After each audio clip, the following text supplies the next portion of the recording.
pesan-pesan Ito nih untuk anak-anak muda, terutama pemuda Batak lah, muda-mudi Batak, Iya. untuk bisa mereka melihat peluang dan bahkan bersaing di level global gitu. Benar. Apa nih Ito yang Tips and trick ya. tips and triknya gitu? Teman-teman kalau misalnya mau maju, semua perubahan itu asalnya dari rumah, dari diri kita sendiri gitu. Dari kecil aku selalu diajarkan sama mamaku bahwa pendidikan itu adalah utama. Apalagi kalau kita bukan berasal dari keluarga yang sultan ya atau sangat kaya raya gitu. Kita harus benar-benar melihat bahwa pendidikan itu adalah salah satu kunci untuk merubah kehidupan kita gitu.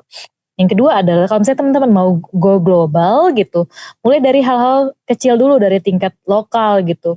Ikutin setiap opportunity yang ada di depan mata. Karena ketika saya kecil, saya nggak pernah menyangka pada akhirnya ada di tempat ini gitu. Pada akhirnya bisa di New York, apalagi kan mam dan bapak juga aslinya dari Sumatera Utara ya gitu. Nggak ada, ibaratnya mereka nggak ada tuh koneksinya di New York ini nggak ada gitu.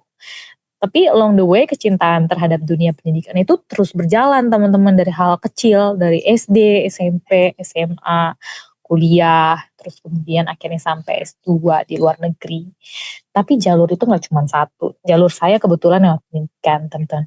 Ada jalur bekerja ya kan, terus kemudian ada jalur ikut suami atau jalur ikut pasangan gitu. Ya.